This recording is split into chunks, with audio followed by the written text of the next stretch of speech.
மனித வாழ்வில் ஏற்படும் தடைகள், பிரச்சனைகள், கஷ்ட நஷ்டங்கள் இவை ஏன் ஏற்படுகிறது என்ற கேள்விக்கான விளக்கமளிக்கும் நேரம்.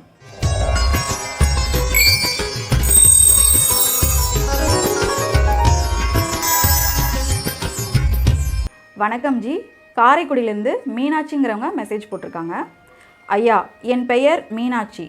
நான் காரைக்குடியில் இருக்கிறேன்.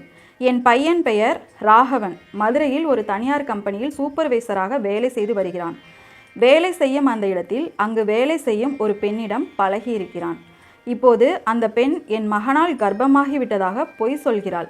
அதுபோக திருமணம் செய்து கொள்ளாவிட்டால் 10 லட்சம் ரூபாய் பணம் கொடு என்று மிரட்டுகிறாள்.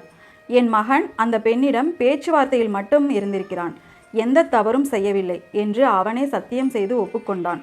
காசுக்காக ஏதோ பொய் சொல்லி என் மகனை மிரட்டுகிறாள். உனக்கு உன் வீட்டில் வேறு பெண்ணை பார்த்தால் அந்த பெண் வீட்டில் எனக்கு நடந்த சம்பவத்தை சொல்லி உன் திருமணத்தை தடுப்பேன் என்று அடிக்கடி மிரட்டுகிறாள். உண்மையில் என் மகன் அந்த மாதிரியான தவறு செய்யவே இல்லை. எப்படியாவது என் மகனை அந்த பெண்ணிடமிருந்து காப்பாற்ற வேண்டும். அதற்கு என்ன செய்ய வேண்டும் ஐயா என்று கேட்டிருக்காங்க. இந்த பிரச்சனையிலிருந்து விடுபட அவர்களுக்கு நல்ல ஒரு தீர்வை சொல்லுங்கள் ஜி.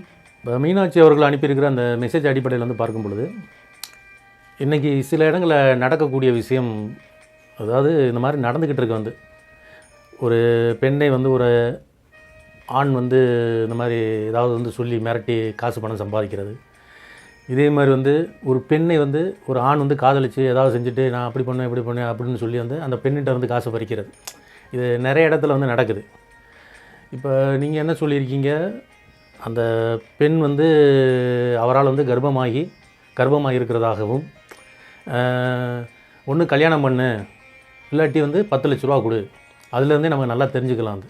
இப்போ உண்மையிலே காதலிக்குது, உண்மையிலே ஒரு கணவனாக அடையணும் அப்படின்னா அந்த பெண் ஒரு வார்த்தை தான் சொல்லும், நான் உங்களை தான் கல்யாணம் பண்ணிக்கிறேன், வேறு யாரையும் கல்யாணம் பண்ண மாட்டேன், உங்களை எந்த ஒரு பெண்ணுங்க கல்யாணம் பண்ணாத அளவுக்கு நான் தடுப்பேன்னு சொல்லணும். அது என்ன சொல்லுது, கல்யாணம் பண்ணுங்க, அப்படி இல்லைன்னா எனக்கு 10 லட்ச ரூபா கொடுங்க அப்படின்னா இது ஒரு ஏமாற்று வேலை, அதுபோல் ஒரு மிரட்டக்கூடிய ஒரு வேலை. இப்போ இந்த மாதிரியாக அந்த மாட்டக்கூடியவர்கள் அதிலேருந்து தப்பிக்கிறதுக்கு சித்தர்கள் அதுக்கு சில பரிகார முறைகள் நமக்கு சொல்லி வச்சுருக்காங்க. இந்த பேதனம் என்று சொல்லக்கூடிய அந்த பூஜை மூலியமாக அந்த பெண்ணின் மனதை மாற்றி அந்த இப்போ உங்கள் பையன் இருக்கானா, உங்கள் பையனை எனக்கு இந்த பையன் வேணாம் அப்படின்னு சொல்லி அதுவாக விலகி போகிற அளவுக்கு செய்யலாம்.